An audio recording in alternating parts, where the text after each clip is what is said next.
Good morning, everyone. Welcome to our Engaging and Managing Employees to Increase Productivity webinar, sponsored by Orange County Government. My name is Teresa, and I will be your tech support and organizer for the webinar. I will be helping you get your questions to the speakers and helping you with any technical assistance you may need while we go through it.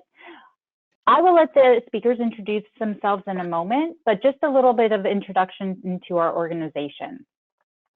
The Florida SBDC Network was established in 1976 by the US SBA to provide technical assistance to small businesses. The Florida Network is part of a nationwide network of small business development centers with nearly 1,000 local centers across 50 states and US territories. We are funded in part by the US SBA, the state of Florida, and local economic development agencies.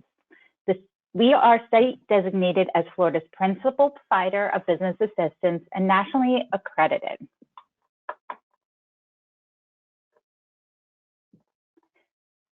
In the state of Florida consists of 9 SBDC regions, and in Central Florida, the regional headquarters is located in Orlando, and we are hosted by the University of Central Florida.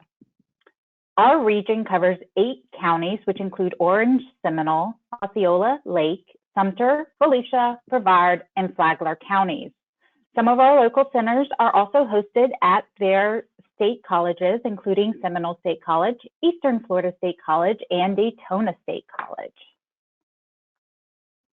Our primary service is our no-cost one-on-one expert confidential consulting. You can come in and meet with one of our consultants and speak one-on-one with them at no cost to you, which is a great benefit. And 3 of the people who are presenting today, they are all expert consultants that you can come in and speak with. With our connections with the Florida SBDC Network and UCF, our consultants have a very extensive market research accessibility, which is also no cost to you through our services. Much like the program today, we continue to support your small business through many stages of growth beyond starting.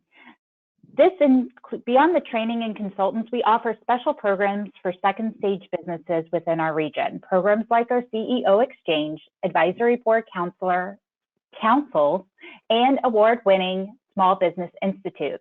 Last but not least, we do offer a wide variety of training, seminars, and webinars for all stages of business as well.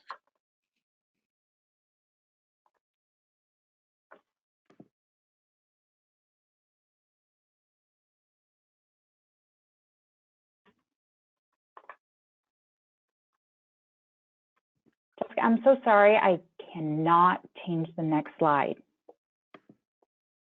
Okay, and this will be my last slide before we get into the meat of the presentation, but I want to give you a few housekeeping rules that we are going to go through. Your mics are muted by default, and we realize you will have questions. Please feel free to use the question chat box feature in the GoToWebinar panel. Ask your questions as we go through the webinar. That way we will be able to answer them as quickly as possible at the Q&A portion at the end of this presentation. If you can, make your question as specific as possible. We do not always get these questions as soon as you ask them. There can be a delay, and we want to make sure we are answering them appropriately. If you do see a raise hand feature, again, we cannot take questions vocally, so please go ahead and ask the questions through the question chat box. Copies of today's presentation can be found in your handouts tab on your GoToWebinar panel. There is also another handout that our presenters will go through in the handouts tab as well. An evaluation survey link for this presentation will be emailed to you shortly after the presentation ends. And we do take these very seriously, and we would really appreciate your response on them so that we can continue planning webinars and seminars that you guys want and need. And without further ado, I'm going to pass it over to the people you came here to listen to. Good morning. Today, we're going to present our team that will be presenting this webinar. So first, Jessica, can you introduce yourself, please? Sure, thank you, Ellie. My name is Jessica Ali with the SBDC at UCF. I joined the SBDC back in 2015 after graduating with my master's in human resources. So I love these kinds of topics. I love talking about people and HR challenges and opportunities. So I've been looking forward to doing this morning and co-presenting here with Monica and Ellie. So happy to be here. Thank you. Thank you, Jessica. Monica? Yes, hi, thank you. Good morning. My name is Monica Williams. I am the Subcenter Director at Seminole State College, and my background is also with people. So we have a team full of people who love working with people. I have background in psychology and counseling, and so the communications piece, the team building piece is really fun for me to talk about. So thank you.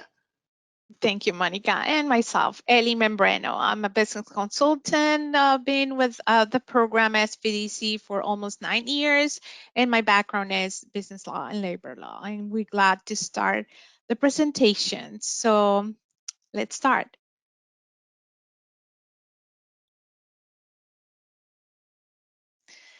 So remember that everything that we mentioned in this presentation is just general information. It's not legal advice. You should not consider our advices like legal advices. So if you have a specific situation that you need to address in your business, you have to find your own legal profession or HR professional to help you with that matter.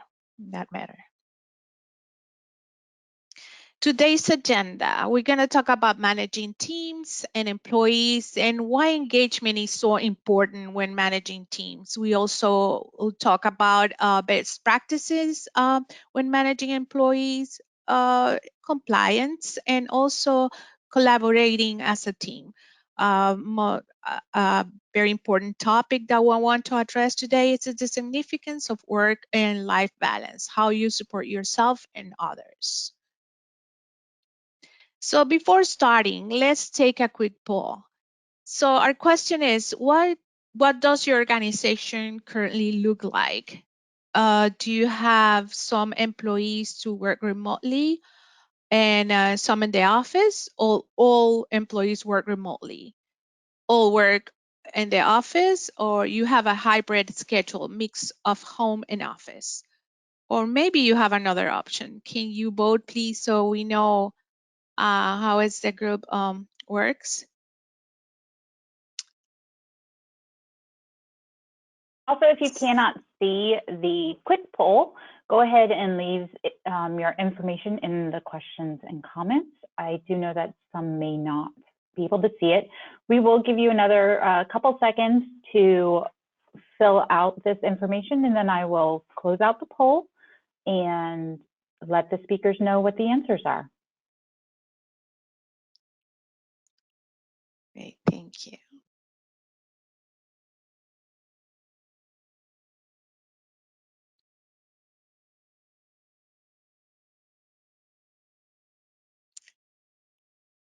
Are we ready with answers?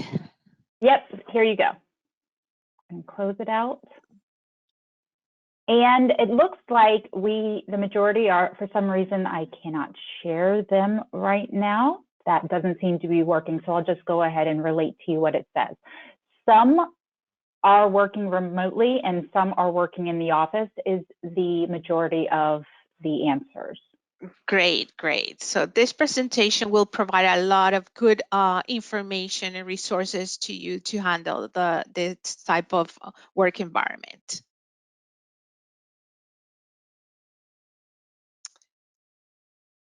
Monica, so can you talk about the trends in the workforce now, please?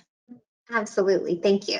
So similar to what's going on with our attendees today in terms of environments being hybrid or remote or sort of just a mix of what's going on, some of what I think is important for us to talk about is what's going on with employees, because we execute our vision through the company through employees. So it might be helpful for us to kind of just talk about some of these trends that we see happening in the workforce.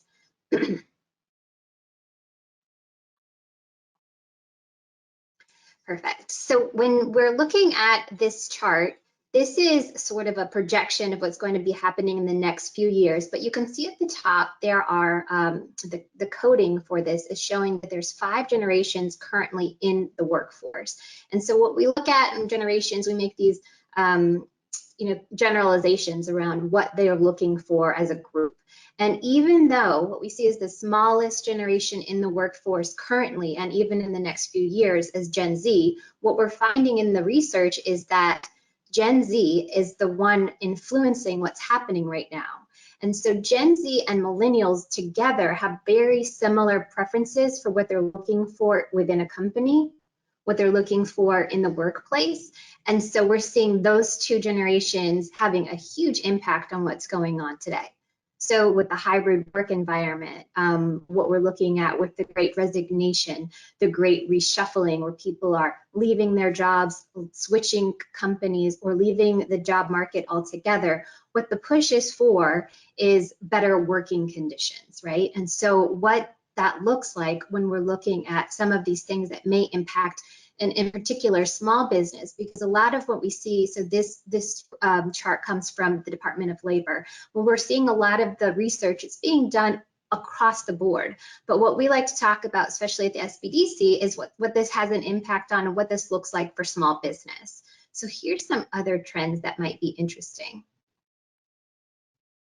When we're looking at what's going on with Gen Z and millennials, Deloitte did a survey, and they surveyed just Gen Z and just millennials for that reason that I spoke about earlier, because they're really driving some of the changes.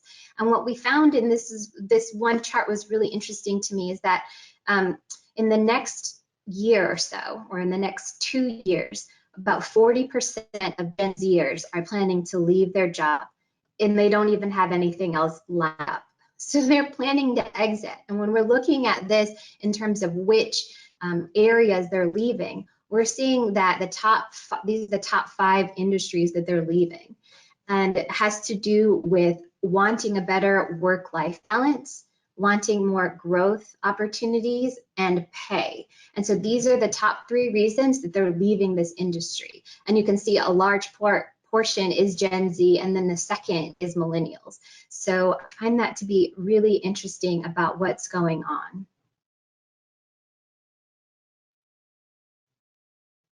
And so you might be wondering, why do these trends matter? Well, I think they matter because there's still a lot of changing, a lot of reshuffling that's happening, and it's not quite done. When we see what's going on with a tight labor market, it becomes really important to understand so you feel like you have a little bit of control of what's happening within your business, and then you can understand what you need to focus on in terms of retaining or attracting talent. So when we're talking about what we're talking about today, we're going to be using the term engagement a lot, which is one of those sort of buzzwords, but engagement matters. When we looked at some Gallup studies, it said only 36% of employees across the board felt engaged in their work and at their organization. And so we're thinking, well, okay, this buzzword about engagement, why does it matter? And so the research shows that when people are more engaged, they are less likely to burn out. They're less likely to switch jobs, look for different jobs. So that sort of the great resignation, the great reshuffling does not necessarily apply when we can find ways to engage our employees. So at the end of the day, measuring engagement will help you to reduce turnover, increase your bottom line, and that's why it becomes really important. So that's what we're going to talk about today. So I'm going to pass it to Ellie, who's going to help us talk about some ways we can increase engagement within your organization. Thank you, Monica. Yeah, so it's so important what Monica brought to us today, because we know and understand what is happening in the market, but now we have to adjust those changes in our companies. We are the business owner, but more than that, in this opportunity, we would like you to see yourself as the leader of your business, of your employees as the manager of your employees. And so with those changes might be very challenging to us because we're not in those generations. We're so used to do the things the other way. And now the market is asking for those changes to be implementing in our companies in order to be challenging. To be competitive. So we have then some challenges that we're facing right now. And so if we have a hybrid environment, how we get in touch with each other? How can I engage with those employees and make sure that they're doing their best and they feel good, that they have all the tools that they need and they are productive? So first of all, we have to have a mindset shift. Be open to those changes and encourage our team to remain open, flexible, and curious. We know what is the change that can apply to our environment and be open to move forward. Let the team know what the change is and why we are looking for those new opportunities. And is something to be different, but not necessarily we will be worse. It's just different, and it brings a lot of challenging. Of course, we have to train ourselves to know what is the new platform or the new policy that we will implement in order to go with the new trend.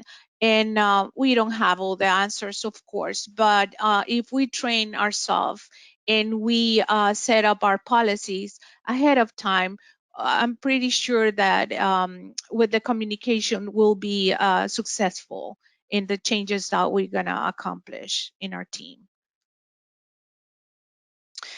Mindfulness about what is happening to us, how to communicate and know what is going on in our environment. Are we all are in what set of engagement we are?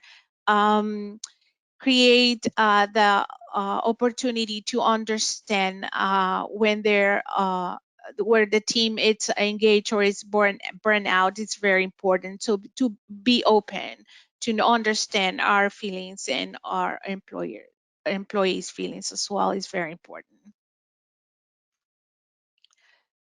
So one of the ways that that we need to be very aware is how we'll conduct our team meetings. Having some policies before is very important. For example, if we never had a hybrid environment and we want to implement that, before making all those changes, it's good to have the platform ready to train your employees and to set up some policies. So once we have to gather through meetings, we know what to do. For example, when meetings are formal, we have to let them know in advance if we want to have the camera on, or if it's just to keep in touch without even having those meetings, let them know that they need to be available while they're the hours work hours, so that way you can communicate at any time and you will have that response. But talking about team meetings, some of the best practices in hybrid environments is ask to be prepared and let them share part of the topic that you're covering, or let them share some time with them so they can participate in specific topics. Of course, you have to give them time ahead to know that they will be participating. There's some softwares available where you can create those special rooms that you can create within the group, so they can talk or discuss about a topic, and then they can join again and bring their conclusions. So there's a lot of cool softwares that can help you to create that opportunities. There's other ways to communicate with your employees and see if they're performing the right way. Of course, we have to set up some goals to achieve, and we can measure those performance in a recurrent basis. So it could be there's it is recommended for you to set up recurrent meetings one-on-one with your employees, so you know what is going on, and so that way you understand if they have any specific need or how they're performing. In having all these generations in the workplace, we need to understand that our way to communicate is different. So training yourself as a leader is very important, so you know that you can have the most productive meeting.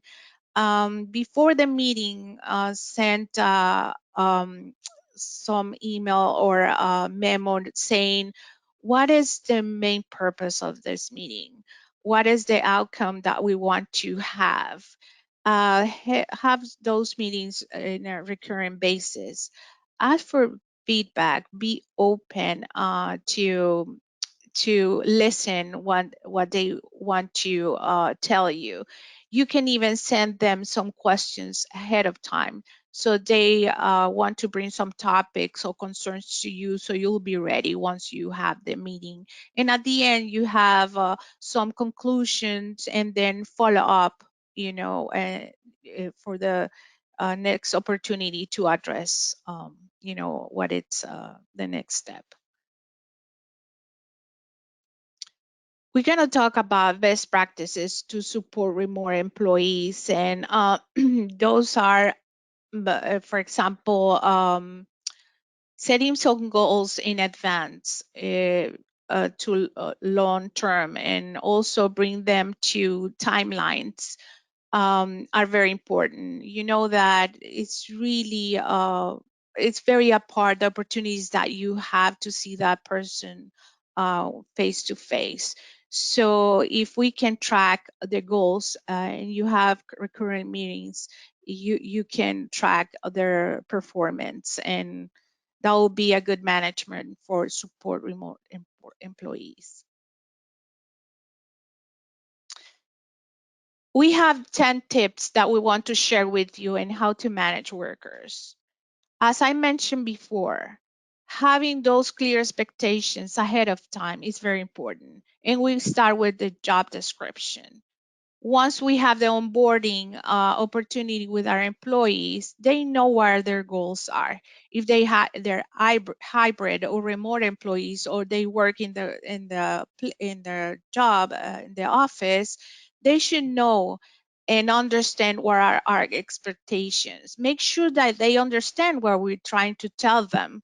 Ask questions so we're sure that they know what their realistic goals and deadlines are. Be flexible.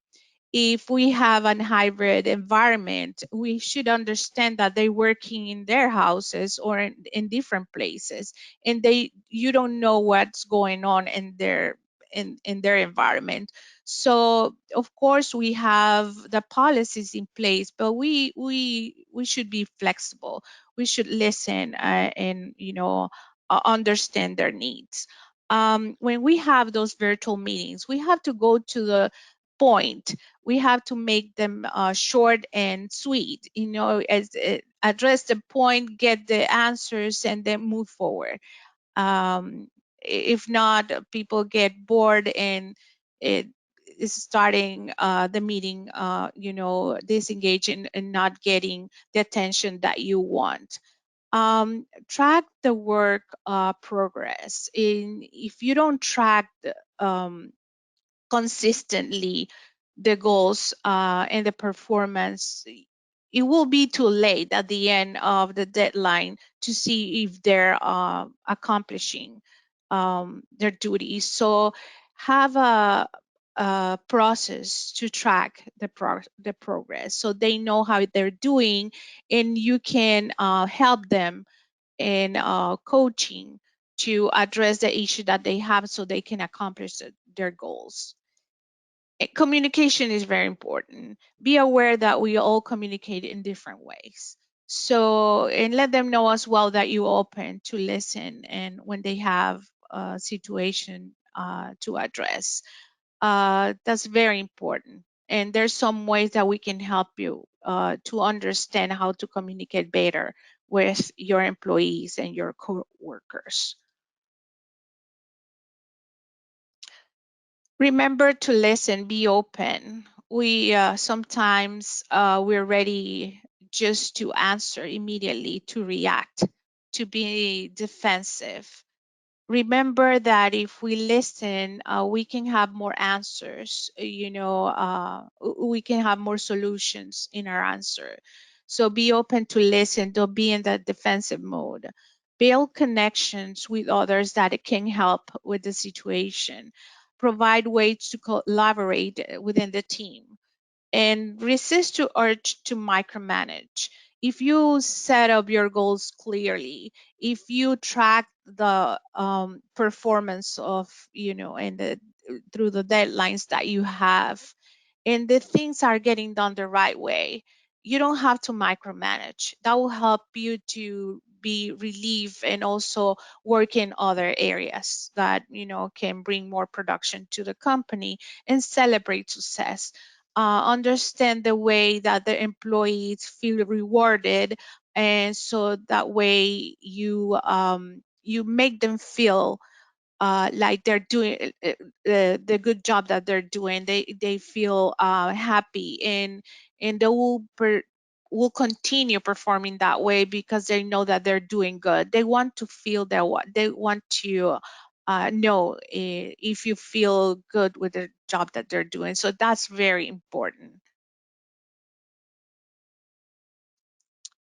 There's some conversations that we should have, and sometimes we try to delay them because it causes stress and friction in our company or within our employees and or our relationship with them. But we have to address the issues as soon as possible. So to handle those conversations, starting with build trust, let them know when you have that conversation with your employee, start saying that you have good intentions. You're not here to punish or to highlight the bad behavior. You're here to help them to be successful and to improve the situation. You have the better intentions to address that issue to them. Avoid confrontations on legal issues. That means that if you want to address something that could be that is a legal issue, be prepared before the meeting. Or if it's something that you address during their meeting and you think that it can have legal consequences, just take notes and let them know that you will follow up with the solution. But don't jump into conversations that can bring liabilities. Focus just on job-related consequences. So don't mention private situations that are not job-related. Allow the employee to come up with solutions. Be open to listen. Maybe they have a better way to address the problem. And show sensitivity without crossing the personal life. So be open to listen and just try to limit the conversation to job related issues. But if you see that they're talking with personal situations that you can help in your workplace, you can be flexible. But if it's something that it will commit you to address a dangerous situation, for example, violence at home or harassment or something like that, try to be very careful with those conversations and don't talk too much if you're not prepared, as I mentioned. And follow up is very important. After taking some solutions or options how to move forward, see if the situation address improves, and if it's so or not, set up another meeting to follow up if everything is fine. So enhance, the change or take the next step decision. And something very important that we shouldn't forget is about compliance. HR compliance goes with every type of employment environment. If it's it's not just for the employees to work in the office. There's for the group of employees that also have a remote place to work, or if it's a hybrid environment. So for that, it's very important for you that there are some HR laws that are relevant depending on your industry. And there should be applied even the job is performed in a different place. You should comply with the poster's requirement. If you have an office, if you have a employees that come to your office, you should have those posters in a common area. But if you have hybrid employees, they should receive those posters and legal regulation from you, and we can help you get to that. Do you provide a handbook to your employees or the policies that you have in place? How you give them those policies? Do you have a good classification between employees and 1099? Do you see the differences? How about cybersecurity policies? Do you have policies talking about your information, your equipment, and or related with cybersecurity? We can help you to get to that and how to train your employees in that area. Do you follow the CDC guidance for your industry, or do you know if you should have a workers' compensation? So all that compliance can be we can guide you. We can give you resources. So it's a matter of contacting us to have the one-on-one meeting. We'll be able to guide you in this area and any more.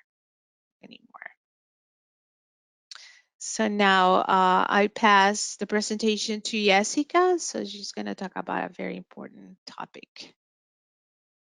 Yeah, thank you so much, Ellie, and thank you so much, Monica. This has been some really helpful information so far. So really appreciate you guys teeing me up to talk about, let's talk about managing and collaborating teams, because regardless of whether our employees are all in the office or some are remote, some are hybrid, whatever we look like, there are definitely best practices we can put in place that can help us maintain accountability, that can help us have better communication in our businesses, and that can make our businesses more creative and more collaborative, innovative, productive, efficient. All of that comes down to helping our bottom line, right? So regardless of whatever a person's position or role might be in the business, in our organization, we as small business owners can take steps to empower them, because everyone is a contributing member to the company. We need everyone. Our employees all matter, regardless, and whatever their role might be, they are part of our team.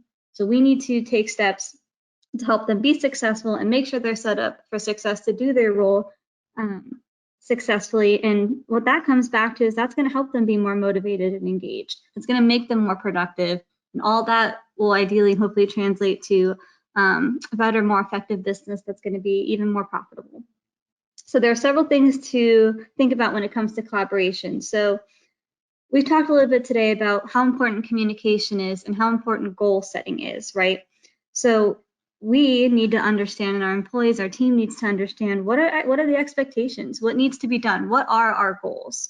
And those goals, I'm sure many of you are familiar with SMART goals, right? So we've heard of SMART goals: specific, measurable, achievable, relevant, time-bound. How are we measuring success, right? How do we know somebody is doing a good job? And they need to know that they're being a good job. So we've talked about celebrating wins and being open to new ideas. That doesn't mean that we've heard every idea that we hear from our team is going to be necessarily a good one, or one that we would or wouldn't implement. But we want to make sure that our team is aware of what's expected, that they know how to know that they're doing a good job, and that they have the opportunity to voice their opinions and make suggestions in a constructive manner. So Let's pause and ask yourself, do my employees know where they should go when they have certain questions? Are all of my team members' roles really clearly defined? Ellie talked about job descriptions earlier. And do they really understand their role so that they know that how to do their job well and know that they're doing a good job? And do they understand how their position contributes overall to the business, right? Everyone wants to feel like they're contributing in the work that they do as relevant and matters and valuable. So do they really understand where they fit into the bigger puzzle of the business? Does everybody have specific goals and tasks and know how to measure that so that they know if they're doing well or not? Are there appropriate tools that I have in place to make collaboration easier and to make it easier for us to communicate, make us more efficient, streamline where we can, avoid duplication of effort? And so are my people communicating effectively with those tools, or are there things that I can do to improve that? And are there appropriate checks and balances in place that allow me to hold everyone accountable and make for continuous improvement where needed? So this really all kind of comes back to performance management strategy, and the SBDC can certainly, of course, talk with you about that if there's performance management conversations you'd like to have and improvements to make. But ultimately, where I'm going with this is every individual needs to have goals in place, and we need to make sure that we're playing to people's strengths. So with that in mind, actually, I want to take a quick moment just to mention a tool that we offer here at the SBDC that I'm really excited about because it really focuses on highlighting our team members' strengths and taking a look at what everybody brings to the table. And it's a fun exercise. And the thing that I like about it is there's no right or wrong answers. There's no good or bad approach. There's no pass or fail. But it's really, what do we bring to the table and how can we tap into that? How can we make people feel more fulfilled and tap into what motivates them, what their strengths are, and really play to that? Because why that matters and what that does is that's going to help reduce stress. That's going to make sure that we have the right people in the right seats. It's going to make people more engaged, and it's going to help us be more efficient and communicate better and more effectively with one another. And ultimately, what that comes down to as a business owner is that's going to make the organization better. That's going to ultimately improve profits, make us more efficient. So if you're interested in learning about whether how this tool may be able to benefit you, we're happy to have that conversation. But one of the things that we wanted to do today is empower you with some different tools. So I wanted to make sure that I mentioned this one. Another tool that we have, which actually is a handout that you can download today, and we'd be happy to send to you if you have any trouble downloading that, is this quick one-on-one check-in conversation. And this is a really simple and highly customizable, really handy tool that can really guide a conversation and make it really easy to give feedback and discuss progress in a meaningful way. So what you see here, like I said, you can download it as a handout today, or we'd be happy to email it to you.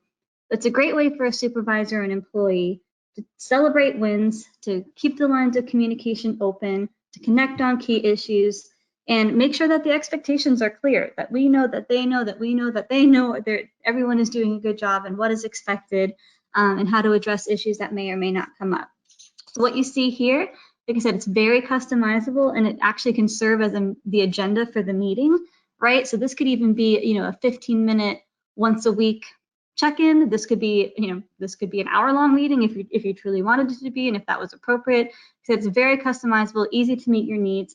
But the thing I like about this tool is it starts off with accomplishments to celebrate. It starts off on a positive tone of what is going well, what's happened since we've last spoken, what are our top 3 priorities, what are some outstanding things going on, and it ends with, what do you need from me as your supervisor? Where can I help? Do you have everything you need to get done what I expect you to get done? And what's the follow-up, right? We want it to be a productive conversation, or else we wouldn't want to take the time to do it. So at the end of the conversation, what are we walking away with? What's the homework, right, for those involved? So like I said, this is a downloadable handout for you. Like I said, very simple, very easy, customizable, easy to use. And I would encourage, if you'd like to try using this, to have the employee fill this out and provide it to the supervisor in advance, because if the employee fills this out, this gives them one more chance to let their voice be heard, right? This gets to let them approach the conversation and address what's important to them. So just again, one more tool that we want to provide you guys with here today.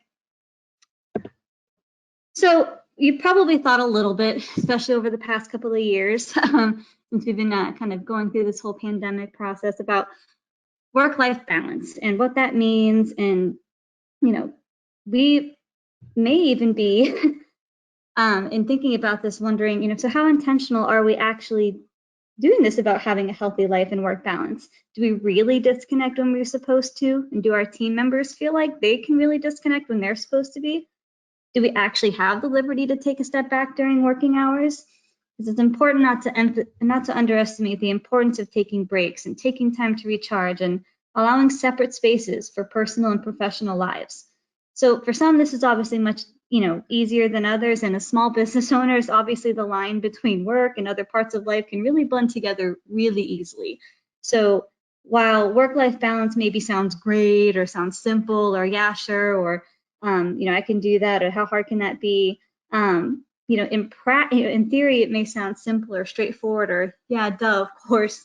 Of course, I would want work-life balance, but you know, in actual practice, that can be really challenging to actually make happen. And so I thought it'd be helpful to spend some time today talking about why work-life balance even matters in the first place. Let's take a quick look at that, and how we can actually help ourselves and our team members really figure out how to find a good balance in prioritizing our professional and personal priorities. But before we do that, I thought I'd take a poll. Let's see how much of an issue this actually is for our attendees today. So let's take a quick poll. I'm curious to see, do you guys feel that you personally have a good work-life balance? So Ms. Teresa, thank you very much. You're going to see that she's going to launch the poll for you guys to answer. We appreciate your feedback. So I'm curious, is it a priority for you? Do you actually have the ability to make time and you're doing well and you feel like you do have a great work-life balance? And that's awesome.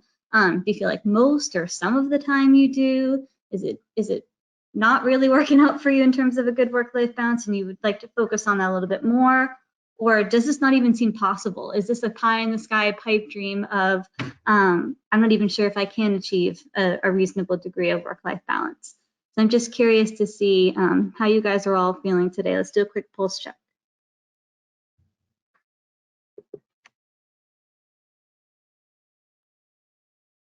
Jessica, we are receiving votes.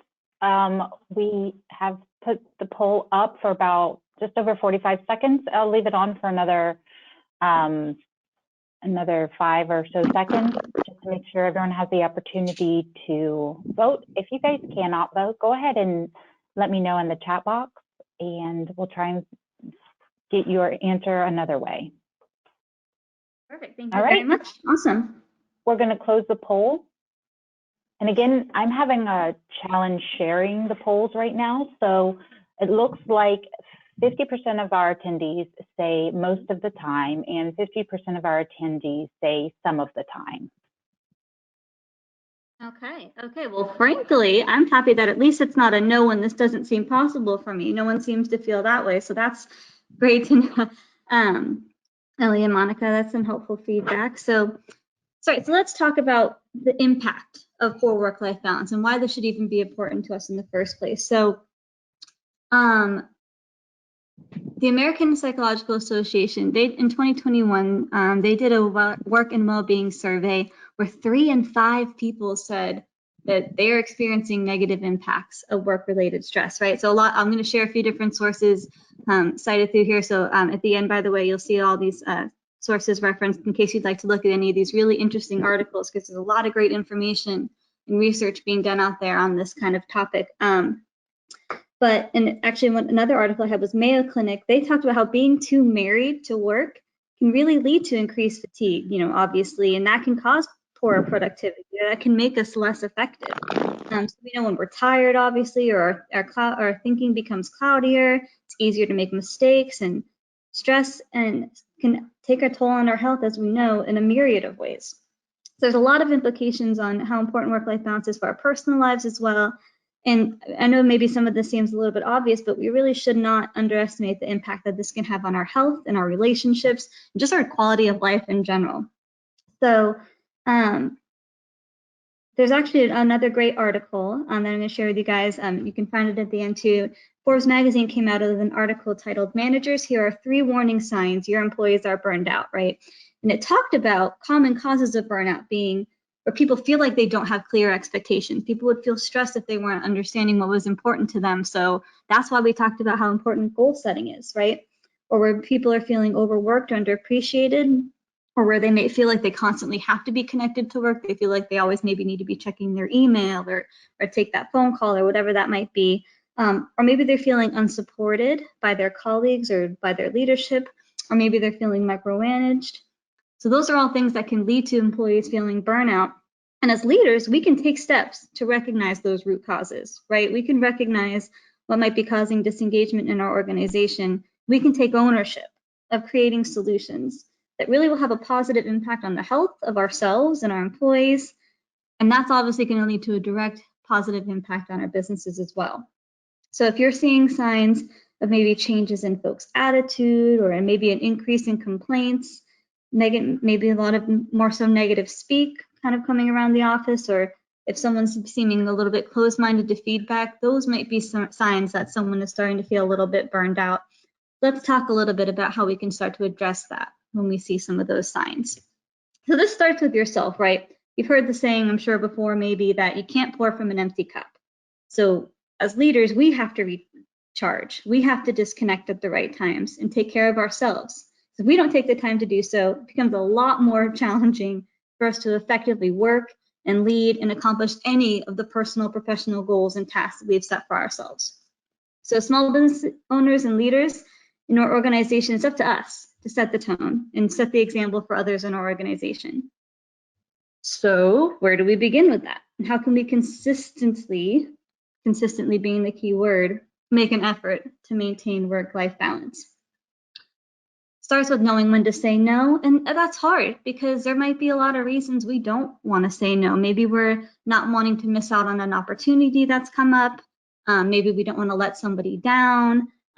Maybe we don't want to come across as having too much on our plate and being too stressed. We don't want to look that way to others. So maybe we feel like it's the right or the strong thing to do, if you will, to not say no. But regardless of maybe why we're feeling an obligation to say yes, we have to be mindful of when we're actually able to give our yes and let our yeses be meaningful and know when to say no, because if we can give ourselves and others permission to say, I just can't take that on right now, that can be powerful, and that can be helpful in helping us maintain our work-life balance and knowing when enough is enough for the moment. So I know that when we're trying to grow a business, small business owners, that can be really difficult, but we also have to think about protecting our reputation and our mental health as well, and be mindful of what our capacity really is and what's realistic to actually accomplish. It's great to set stretch goals. That's awesome. I'm not saying to not set stretch goals, of course, but we also have to know when we've reached our limits and maxed out resources, right? So also, how do we divvy up our time more effectively? So we can tell ourselves, this is the hour I'll work and this is the hour I'll take lunch, as an example. But do we actually follow through? Do we actually take that hour lunch or take that break? Do we avoid distractions when we need to focus on work? And how can we, on the opposite side of that, how can we avoid being tempted to respond to a work email or request when we are supposed to be disconnected? So specifically carving out time to schedule breaks and respecting our own boundaries can be really helpful. So allocating specific times that we'll be working and specific times that we're, quote unquote, off the clock, whether we're working from home, whether we have a workspace in the office, whatever our lives look like right now, having a space that's free of distraction is huge, so that we can be productive, but also we're able to walk away from work when needed, so that we can take that moment to recharge when the workday is done. This, like I said, whether we're working remotely and we have remote team members, whether we're all back in the office or some hybrid kind of format, streamlining those efficiencies, carving aside time appropriately, those are all really, really important. So something else to think about is sometimes we have to prioritize and reprioritize goals. So sometimes, in an effort to make sure that, whether our personal or professional goals might be, we want them to reflect our most pressing needs and opportunities. So you'll see in our references at the end, there's a great link from Harvard Business Review. They had an article that talked about how important it can be to reshuffle and revisit our priorities, and that never truly ends, right? So we have to be constantly focused on what matters most, and that causes us to need to take a step back. So sometimes prioritizing and reprioritizing as we need it helps us to know what we need to focus on, and help us make more productive, more focused.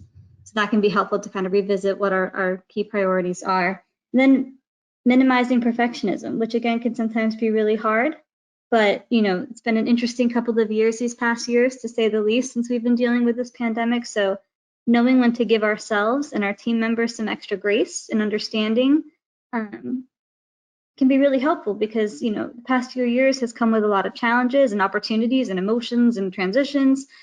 So there's a lot going on. It's important to recognize the appropriate times where we may need to cut ourselves or others a little bit of slack as we continue to adjust and move forward. So those are just a few quick tips to think about as we talk about and think a little bit more about how we can start with ourselves. And then some great questions to ask ourselves as we're thinking about our team members is these questions here about, am I even noticing burnout? Is there an opportunity for flexible hours where I can create opportunities for folks to have a little bit more better work-life balance situation? Does my culture really look the way I want it to? Am I being a good example myself? We talked about leading by example. Do my team members have the tools they need? Do we have good practices and communication in place? Is there something that I can implement to make us more effective, to streamline, and to make us more collaborative?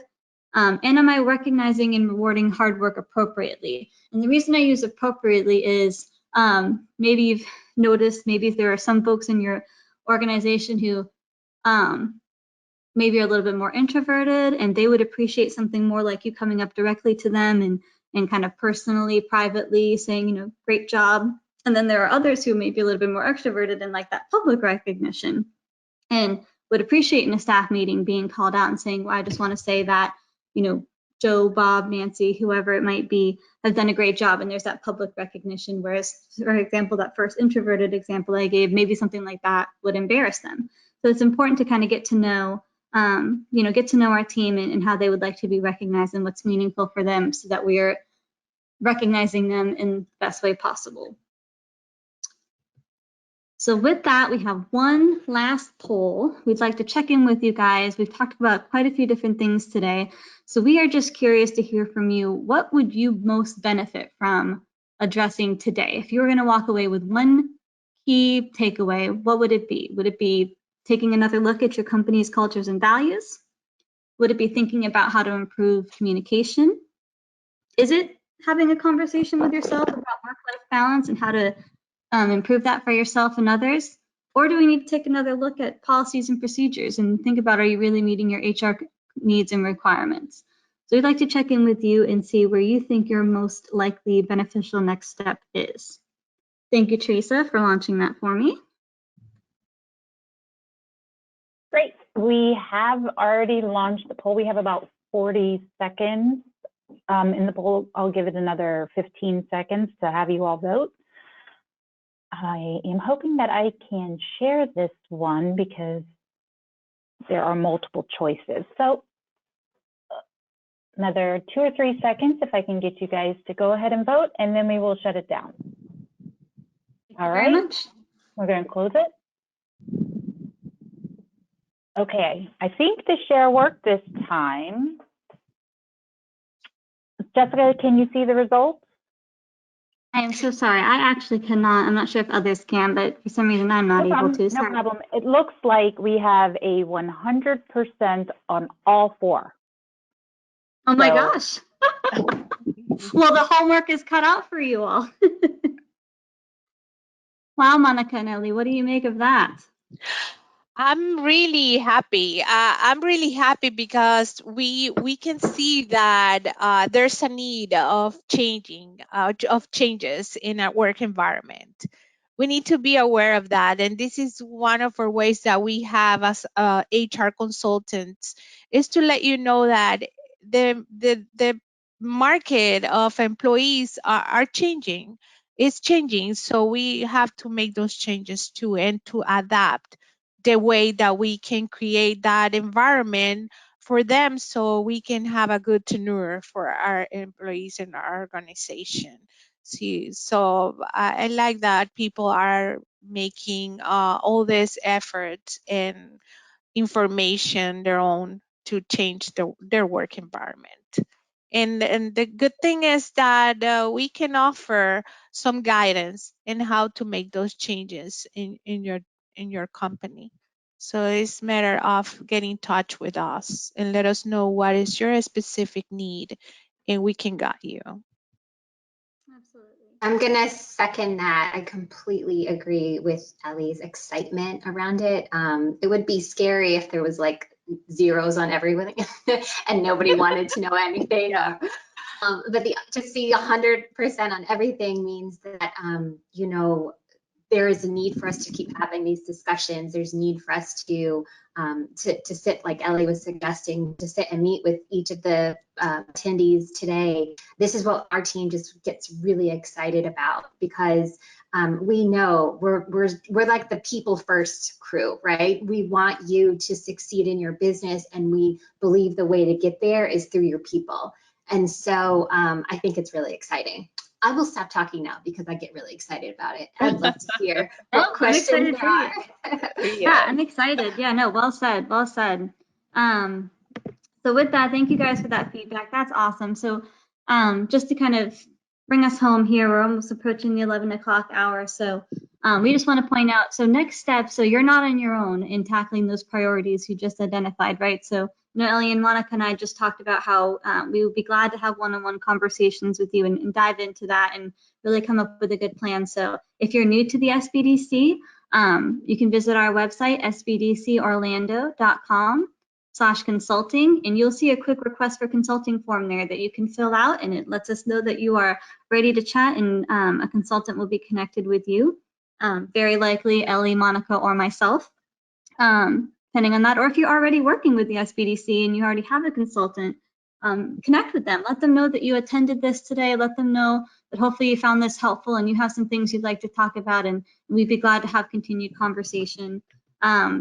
We talked about a few different tools. I just want to quickly remind you guys of those few different tools here. We talked about DISC and that one-on-one discussion template that you can download today. We've hinted at different video messaging capabilities that you can use to enhance communication. And one thing that we didn't kind of talk about today, but if you're thinking about revisiting your HR policies and procedures, there's lots that you can do as a small business to provide benefits to your employees. So we would be happy to have those conversations with you as well on that. So with that, we'd like to say a quick thank you. The slide deck is downloadable as a handout. You'll find our contact information here as well. You'll also receive a thank you email for attending, which will also have our contact information. So definitely please feel free to connect with any or all of us, and we're happy to continue to help. I just want to point out real quick that we've also, as I've mentioned, saved lots of great helpful little articles that we referred to today in our references. So feel free to check those out if you'd like a little bit of light reading. So with that, I think that wraps us up. Yeah, you guys ended pretty close to on time.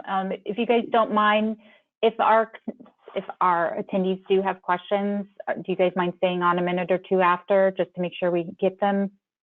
Yes, sure. Of course. Of course. Okay.